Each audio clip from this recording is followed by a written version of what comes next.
Gold, trusted gold buyers. మీరు తాకట్టు పెట్టిన బంగారాన్ని విడిపించి ఈ రోజు ఉన్న మార్కెట్ ధరకు కొనబడును.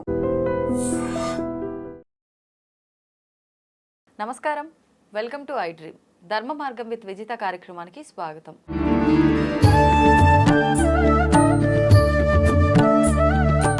ప్రస్తుతం మనతో పాటు ఉన్నారు లలిత ఉపాసకులు, ప్రముఖ జ్యోతిష వాస్తు పండితులు శ్రీ నానాజీ పట్నాయక్ గారు. ఇప్పుడు వారితో మాట్లాడదాం. నమస్కారం గురువుగారు. శ్రీమాత్రే నమః. గురువుగారు, ఏకాదశి మనకు ప్రతి నెలలో కూడా వచ్చే ఏకాదశి ఎప్పుడూ కూడా మంచి పరమ పవిత్రమైనదే. ఆ రోజున ఉపవాసానికి ప్రత్యేకము అని చెప్పుకుంటూ ఉంటాం. ప్రత్యేకించి ఈ మాఘమాసంలో వచ్చే ఏకాదశిని భీష్మ ఏకాదశి అని చెప్పి పిలుచుకుంటున్నాం. ఏంటి ఈ ఏకాదశి ప్రత్యేకత? ఈ రోజున ఆచరించాల్సిన విధి విధానాలు ఏంటో తెలియజేయండి. తప్పకుండా అమ్మా. మనకి ఈ విష్ణు సహస్రనామాలు ఏవైతే ఉన్నాయో భీష్ముడు చెప్పినటువంటివి అంపశయ మీద ఉండగా చెప్పడం జరిగింది. భీష్మ ఏకాదశి నాడు భీష్ముడికి తర్పణాలు వదులుతారు. భీష్ముడిని ఆ రోజు తలుచుకుంటారు. అయితే మనం భీష్ముడి ద్వారా మనం నేర్చుకోవాల్సినవి చాలా ఉన్నాయి. ఇప్పుడు రామాయణ మహాభారతాల ద్వారా ఒక్కొక్క క్యారెక్టర్ ద్వారా మనం ఒకటి నేర్చుకోవాలి. ఫస్ట్ ఆఫ్ ఆల్ ఏంటంటే మనం నేర్చుకోవాల్సింది అష్టవసువుల్లో ఒకరు భీష్ముడు. అలాంటి అష్టవసువులు మనకి వసువులు, దేవతలు, యక్షులు, గంధర్వులు ఇలా ఉంటారు. వాళ్ళకి కూడా కర్మ అనుభవించడం తప్పదు అనే విషయం మనం నేర్చుకోవాలి. ఆయన భూమి మీదకి పుట్టడానికి గల ముఖ్యమైన కారణం ఏంటంటే ఆ యొక్క గోవుని, ఆ కామదేవుని దొంగలిస్తారు 8 మంది కలిసి. అందులో ప్రధాన పాత్ర భీష్ముడిది ఉంటుంది. అలా ఉన్నప్పుడు ఆ శాపగ్రస్తులై మీరందరూ భూమి మీద పుట్టాలి, కాకపోతే భీష్ముడు మాత్రం కొంతకాలం భూమి మీద ఉంటారు. మిగతా వాళ్ళందరూ కూడా అంటే వాళ్ళు కోరుకుంటారు మేము భూమి మీద అంతసేపు ఉండలేము అంటే, ఇలా పుట్టి అలాగా మళ్ళీ జన్మ అయిపోయేలాగా. అందుకే గంగాదేవి ఒక్కొక్కరిని పుట్టగానే తీసుకెళ్ళి గంగలో కలిపేస్తూ ఉంటుంది.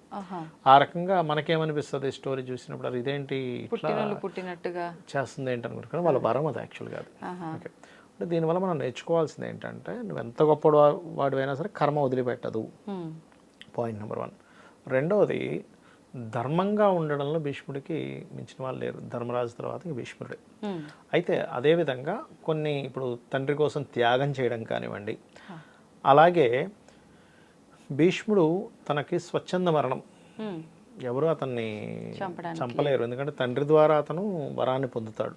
అలాంటప్పుడు ఈ పాండవులు వెళ్ళి అడుగుతారు, తాత నువ్వు ఎలా మరణిస్తావంటే శిఖండి కనుక ఎదురుగా ఉంటే నేను యుద్ధం చేయనని చెప్పి చెప్తాడు.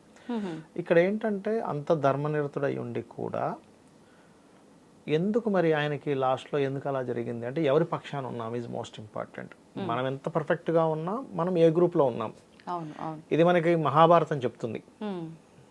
ఇప్పుడు శ్రీకృష్ణ పరమాత్మ అటు ఉండకుండా ఎందుకు ఇటు ఉన్నాడంటే ధర్మం వైపు ఉండాలి.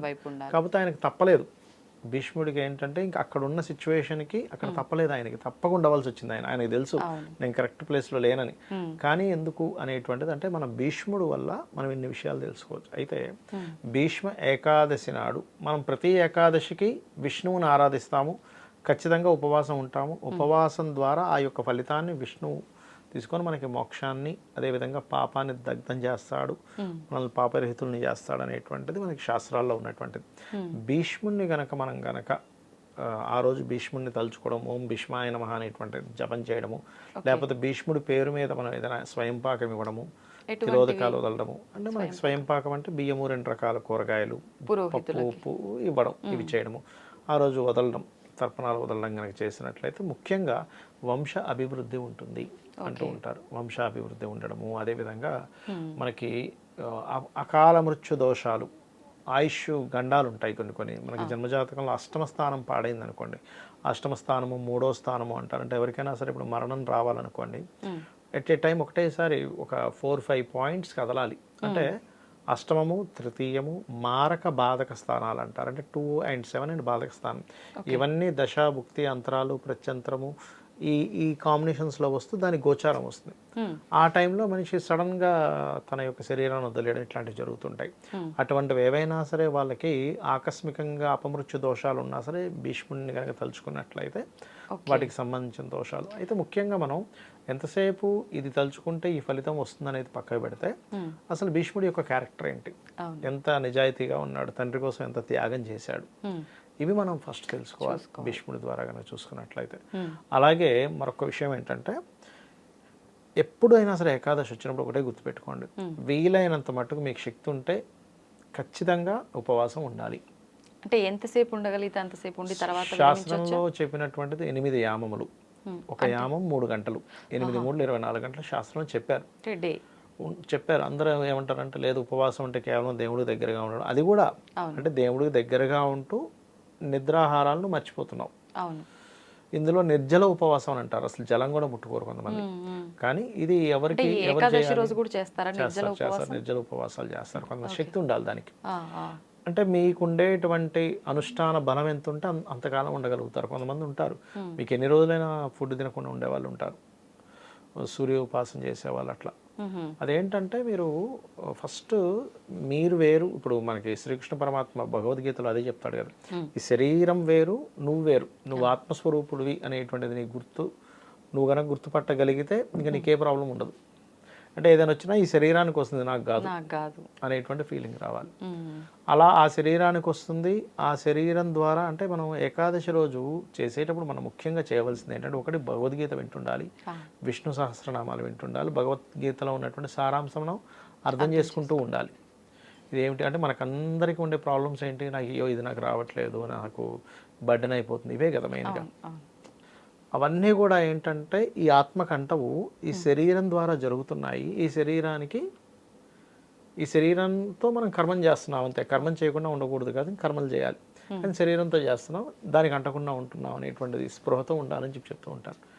ఆ యొక్క దాన్ని మనకి ఇంకా అసలు విష్ణువు అంటే ఎవరు, విష్ణువు యొక్క పూర్తి స్వరూపాన్ని చెప్పినటువంటి వ్యక్తి భీష్ముడు. కాబట్టి ఆ భీష్ముడిని తలుచుకుంటే అంటే భీష్ముడి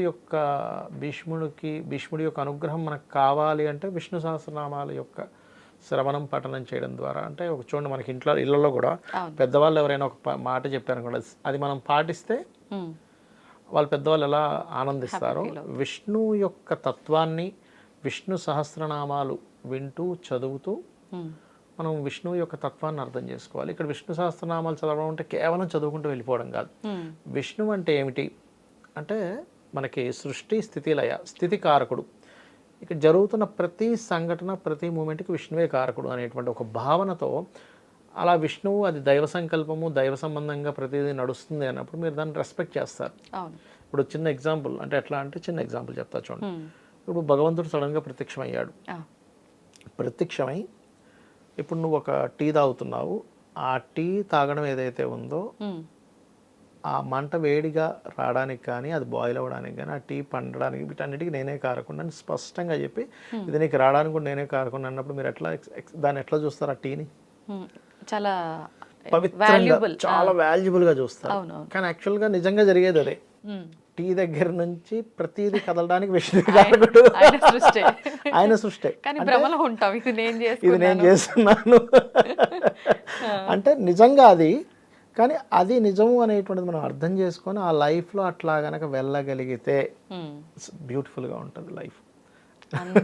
జ్ఞానం రావాలి అని అంటే అది ఒక రోజుకి రాదు, ఎవరికి ఒక రోజుకి రాదు. మనం అనుకోగా అలా అలా అలా అలా స్టెప్ బై స్టెప్ వస్తుంది. పడిపోతూ ఉంటాం మనం. మళ్ళీ కొంతసేపు అట్లా ఉంటాం, మళ్ళీ ఏదో రాగానికో ద్వేషానికో కోపానికి గురవుతాం, మళ్ళీ వెనక్కి తీసుకుంటాం, మళ్ళీ అలా అలా అలా అలా. ఒక వ్యక్తి సైకిల్ తొక్కే వ్యక్తి చూడండి, పడిపోతూ లేస్తూ ఒక వారం రోజులకి సెట్ అయిపోతుంది సైకిల్ తొక్కడం. అలాగే మన మనసుని అదుపులో, నేను ఆత్మస్వరూపుణ్ణి అని చెప్పి అదుపులో పెట్టుకోవడమే భగవద్గీత యొక్క సారాంశము, విష్ణు సహస్రనామాల యొక్క సారాంశం చెప్పాలంటే. సో వీటిలో జ్ఞానాన్ని అంతా కూడా ఆ రోజున మనం బుర్రలోకి ఎక్కించుకోవడానికి ప్రయత్నం చేయాలి. ఒక్క రోజులో ఎక్కించుకోలేమండి, ఎవ్రీ సెకండ్ పోరాటం జ్ఞానం వైపు అడుగు వేయడం అనేది. ఇప్పుడు ఒక పేజీ మొదలు పెట్టాము ఆ పుస్తకంలో అని అంటే చదువుతూనే వెళ్ళిపోతుంటారు, నెక్స్ట్ పేజ్. అలా చదవడం కన్నా ఆ ఒక్క పేజీనే 10 సార్లు చదివి అర్థం చేసుకోవడం మేలేమో కదా. వాల్యుబుల్ పాయింట్ అది. ఎందుకంటే ఒక పేజీని మీరు దాన్ని మననం చేసుకుంటూ ఎందుకు అన్నాడు ఈ మాట, ఇందులో ఇంకా ఇండెప్త్ ఏంటి అని మన నిజ జీవితంలోని అన్వయం చేసుకుంటూ వెళ్తే ఇంకా అద్భుతంగా ఉంటుంది. ఒక డౌట్ అండి, ఇప్పుడు ఇట్లా ఏకాదశి ఉపవాసం రెగ్యులర్గా ప్రతి ఏకాదశికి ఉండే వాళ్ళు చాలా మంది ఉంటారు. అయితే కొంతమందిలో ఒక డౌట్ ఉంటుంది, నేను ప్రతి సంవత్సరం ఉంటున్నాను కానీ నాకు ఈసారి వీలవ్వలేదు. ఆడవారి విషయమే తీసుకుంటే వీలవ్వలేదు అంటే ఎలా పూజ చేయలేను, నేను భగవంతుడికి దూరంగా ఉంటా. కానీ ఇన్ని సంవత్సరాల నుంచి ఉపవాసం చేసుకుంటూ వస్తున్నా, మరి ఉపవాసం కూడా ఉండాలా వద్దా? ఈ డౌట్ చాలా మందిలో ఉంటుంది. అలా ఉండొచ్చు అంటారా ఉపవాసం పీరియడ్స్ సమయంలో? తప్పేం లేదా? ఉపవాసం ఉండడం వల్ల ఏమిటంటే సైంటిఫిక్గా మీకు బాడీ క్లీన్ చేసుకుంటుందండి మనల్ని. మీరు ప్రతి ఏకాదశి చూడండి ప్లానటరీ పొజిషన్స్లో సన్ అండ్ మూన్ 11/5 యాక్సిస్లో ఉంటాయి. అంటే సన్ నుంచి మూన్ నుంచి సన్ను 5వ స్థానంలో కానీ 11వ స్థానంలో కానీ ఉంటుంది. అంటే దీనివల్ల ఏముంటుందంటే 5 and 11 హౌజెస్ ఆస్ట్రాలజికల్గా ఇమ్యూనిటీ హౌజెస్ అంటారు. మన బాడీకి ఇమ్యూనిటీ కావాలి అంటే లోపలంతా క్లెన్జింగ్ అవ్వాలి, క్లీన్ అవ్వాలి. మనం 24 గంటలు తినే కార్యక్రమం చేస్తుంటే అసలు దానికి క్లీన్ చేసుకునే టైం ఉండదు దానికి. అందుకే చూడండి ఏదైనా మనకి ఏదైనా జబ్బు చేసింది అనుకోండి, ఫస్ట్ లోపల ఉన్న ఇమ్యూనిటీ ఏం చేస్తుంది, మనం మూతికి లాక్ చేస్తుంది, చేదునిస్తుంది, నువ్వేం తినకు అని. నువ్వేం తినకు, నేను లోపల పనులు ఉన్నా. ఎందుకంటే మనం ఏదైనా తిన్నాం అనుకోండి ఫస్ట్ అరిగించాలి, అరిగించకపోతే పాడైపోద్ది లోపల ఫుడ్. అందుకని అదేం తినొద్దు అని చెప్తుంది. మనం తెలియ కదా, నర్రే నువ్వు ఇప్పుడు ఇది కాదు ఇంకోటి అట్లా ఏంటంటే ఎవ్రీ 15 డేస్కి ఒకసారి ఏకాదశి వచ్చినప్పుడు మనం ఎప్పుడైతే తినమో దైవ ఆరాధనలో ఉంటామో, దైవారాధన ఈజ్ ఈక్వల్ టు మళ్ళీ ఇమ్యూనిటీని బూస్టప్ చేసుకోవడం. ఆటోమేటిక్గా దీని మీద ఒక అతనికి నోబెల్ ప్రైజ్ వచ్చింది జపాన్లో. ఎందుకు ఏమని వచ్చిందంటే ఆయన ఏం రీసెర్చ్ చేసి ఏం కనుక్కున్నాడంటే ఏకాదశులు చేసే వ్యక్తికి ఫస్ట్ క్యాన్సర్ అటాక్ రావడం తగ్గుతుంది, రెండవది జబ్బులు తొందరగా నయమవుతున్నాయి పర్టికులర్గా, మూడవది చిన్న చిన్న ఇప్పుడు ఇన్ఫెక్షన్స్ లాంటివి వచ్చాయి తట్టుకునే శక్తి ఎక్కువగా ఉంటుంది.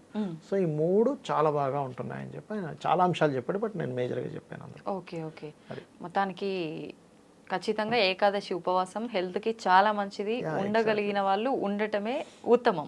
ఎందుకంటే డాక్టర్ హెగ్డే అని ఒక ఆయన ఉంటాడండి, ఆయన మీరు వీడియోస్ చూడండి తెలుస్తుంది. అలా ఆయన ఏం చెప్తాడంటే ఆయన యాక్చువల్గా ఒకప్పుడు అలోపతి డాక్టర్ ఆయన, దాని తర్వాత దాని నుంచి వచ్చేసి అసలు ఇమ్యూనిటీ ఈజ్ మోస్ట్ ఇంపార్టెంట్. ఆయన అంత డాక్టర్ అయి ఉండి కూడా ఆయన కూడా దానాలు ఇమ్మని చెప్తాడు ఆయన కూడా, డాక్టర్ హెగ్డే, మీరు వినండి. అండ్ అట్లాగే మనం ఏంటంటే డాక్టర్ హెగ్డే గారు చెప్పేది ఏంటంటే మీ ఇమ్యూనిటీ ఈవెన్ మీకు హార్ట్లో హోల్ అయినా కూడా మీరు నా ఇమ్యూనిటీ బలంగా ఉందని బలంగా పెంచుకోగలిగితే హార్ట్ హోల్ కూడా మీకు క్లియర్ అయిపోద్దని చెప్తాడు ఆయన. సో అంటే ఏంటి, మన ఇమ్యూనిటీ పెంచుకునేటువంటి ప్రాసెస్ ఇది ఏకాదశి. మన వాళ్ళు పెద్దవాళ్ళు అందుకే పెట్టారు. దానికి ప్లానటరీ పొజిషన్ కూడా అనుకూలించాలి కాబట్టి ఆ రోజు 3/11 5/11 దీంట్లో ఉంటాయి ప్లానెట్స్ అవి. అంటే మన ఆరోగ్యానికి ఎలా శ్రేష్ట ఉంటుందో దానికి తగ్గట్టుగా అన్ని ప్రకృతి కూడా సహకరించే రోజు కాబట్టి ఉండటం. ఎందుకంటే చూడండి మనకి అమావాస్యలు వచ్చినప్పుడు మనకి మనసు అంత ఇదిగా ఉండదు. మీ వీక్ మూన్ వాళ్ళకి ఇంకా అచంచలంగా ఉంటారు వాళ్ళు. అంటే ఏమిటి ప్లానటరీ యొక్క పొజిషన్స్ మన దాని మీద ప్రభావం చూపిస్తున్నానే కదా. అవునవును. మంచి విషయాలు తెలియజేశారండి, ధన్యవాదాలు. శ్రీమాత్రే నమః.